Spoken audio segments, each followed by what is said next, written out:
He made the cover of Time magazine this week. The last time that recognition was accorded a Muslim revolutionary leader, it was the Ayatollah Khomeini. Fact is, Osama bin Laden is a worldwide hero or villain, depending on your politics and your religion, and still the world knows remarkably little about him. Tonight we'll hear from him in an interview he granted to Al Jazeera, which is the CNN of the Arab world. It's an interview taped in his tent 3 years ago, but it was not made public in full until this past weekend. In it, he talks of his hatred for the United States and the Jews, and he spells out in his own words his philosophy about bombing attacks that may include the killing of civilians. We draw a distinction between a man and a woman, a child and an elder. A man is a fighter whether he carries arms or assists in the fight by paying taxes or gathering information. Every American man is an enemy of ours. When Osama bin Laden talks, it's often difficult for Westerners to understand exactly what he means. So we turn to Fuad Ajami, a professor at Johns Hopkins University and a CBS News consultant, to help us read between the lines. Ajami knows the Middle East, knows the bin Laden family, and he understands what bin Laden is saying.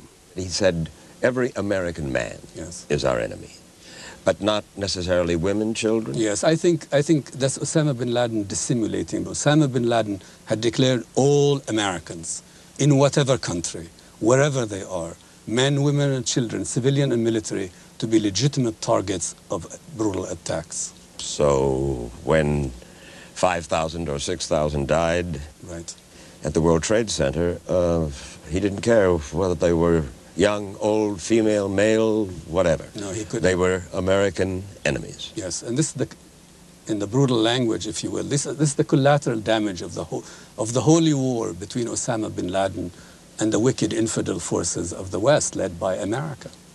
Much of what bin Laden says in this interview is as timely today as it was 3 years ago. This elusive militant, who's been living in remote corners of Afghanistan since 1996, rarely talks to reporters. When he does, he invariably denounces the stationing of American troops in the Muslim Holy Land of Saudi Arabia during the Gulf War, and even now. That crystallized his hatred of the West, with whom he believes the Islamic world is locked in a deadly struggle.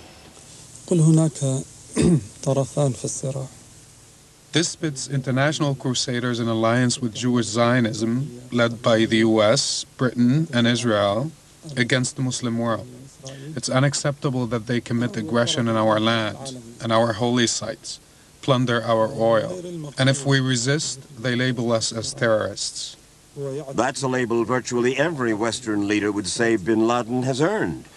He's been linked to the first attack on the World Trade Center in 1993 when 6 died, to the 1996 bombing of an American barracks in Al-Khobar, Saudi Arabia, which took 19 lives, to the 1998 bombings of the U.S. embassies in Kenya and Tanzania, where 257 died, and to the suicide bombing of the USS Cole in Yemen last year, which claimed the lives of 17 American sailors.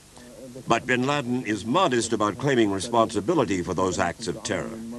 In the Al Jazeera interview, he was asked to respond to charges that he was behind those embassy bombings in East Africa. The bombing came as a grace from God to the Muslim world. I am proud of the great men who have lifted the humiliation that had befallen our nation, be they those who carried out the bombings in Riyadh, in Al-Khobar, in East Africa, and our young brothers in Palestine who have taught the Jews hard lessons. There's no need for bin Laden to claim these operations. He blesses them. They are a gift of the Almighty. There was a time, Fuad, back in the days of Black September, when they took great pride in claiming credit for having committed terrorist acts. Yes. Well, he's a cool customer. He is speaking to his own audience in the lands of Islam. He knows that they know that he's the one that did all this. So I think he claims these operations in the hidden language of winks and nods. And they believe that he did it? They know that. The Arab Street has been following bin Laden's exploits for 20 years, ever since he first went to Afghanistan in the 1980s to join the Mujahideen, Islamic fighters who battled and eventually beat the Soviet invaders. This man has emerged as the Che Guevara, if you will, of this Islamic world in many ways. He's young, he's a man of 44, he's rich. He was the heir to a huge fortune of a merchant dynasty in Saudi Arabia. He is now famous. And there is something about this. It's a volatile combination in an Arab world which is oppressed for the most part, which is quiet, which is silence. And here's this man, and he has set the world ablaze. And bin Laden has set the world ablaze with words as well as weapons. نحن واجبنا والذي قمنا به أن نحرض الأمة. We are duty-bound to prod our nation against the U.S., Israel, and their allies. Action at the grassroots level in recent months has been a good sign that things are on the right track to expel Americans from the Muslim world. We have formed an alliance with our brothers, the International Islamic Front for Jihad, against Jews and Crusaders. We believe they're active. That's his coalition. Right. George W. Bush has his, or is trying to establish his coalition, Yes. and he has his own to fight it. Right. It's terror international. I mean, this is really this international holy league of the holy warriors. And he's found them everywhere, Osama bin Laden. I mean, we as Americans like to give terror a name, a return address, an organizational chart, and we like to see Osama bin Laden as a chief executive officer of this terror international. But it's a loose world of drifters and conspirators, and he's found them everywhere. They don't really need bin Laden, but they will work with bin Laden. But working with bin Laden is a sensitive issue today, particularly for countries like Pakistan.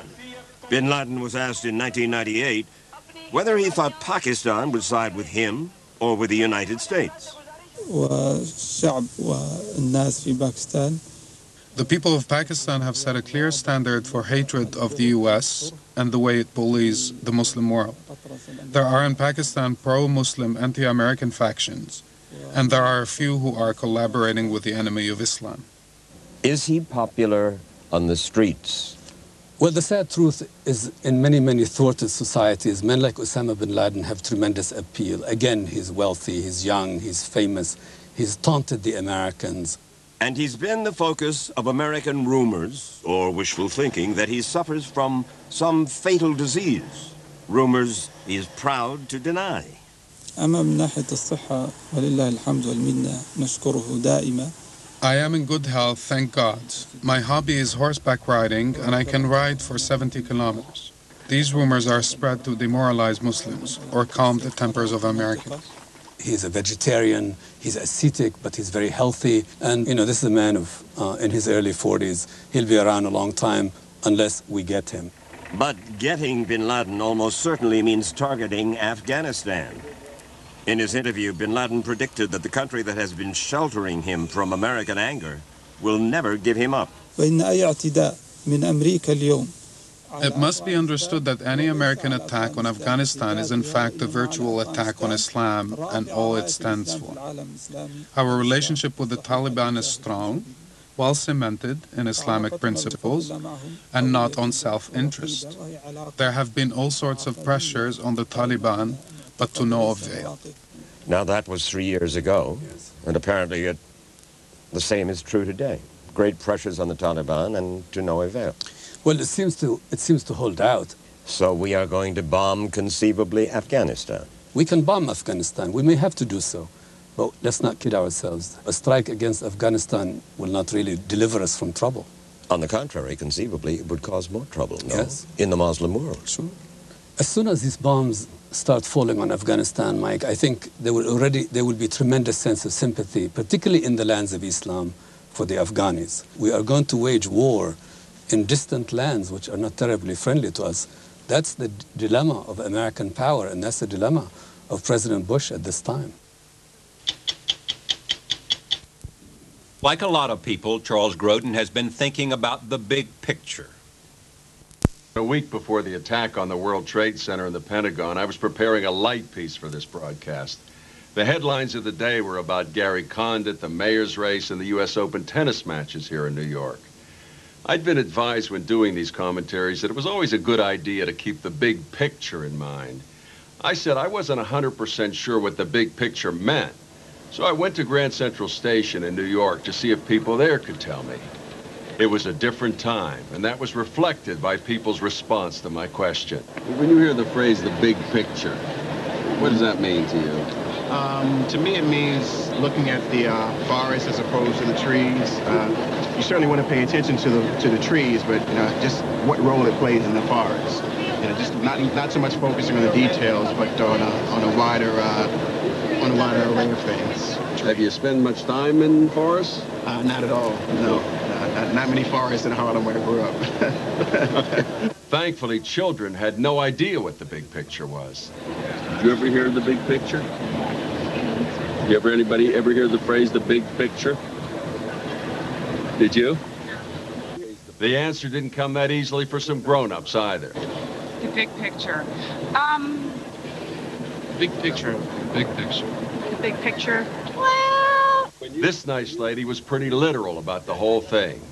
When you hear the phrase, the big picture, what does that mean to you, the big picture? TV. TV. It means Right. TV. Right. Is that the name of a TV show, the big No, picture? the tube, the big tube. Oh, a big picture on the TV. Yeah, right. You enjoy watching TV? Not too much. That was September 5th. Today, I don't think people would have much of a problem describing what the big picture is. The Saturday after the attack, I watched my son play in a baseball game. Our pitcher got into trouble in the first inning. The manager went out to talk to him. The umpire dusted off the plate. It was blessed normalcy. Today, we continue to try to get back to life as we knew it. We go to work, we're with our kids. We've stopped looking up at every airplane. While it's not even clear at this point how this will change our lives, more and more we begin to venture out into the world. For most of us, today the big picture would have to include a greater appreciation of so many things we've always taken for granted. I'm Charlie Rose.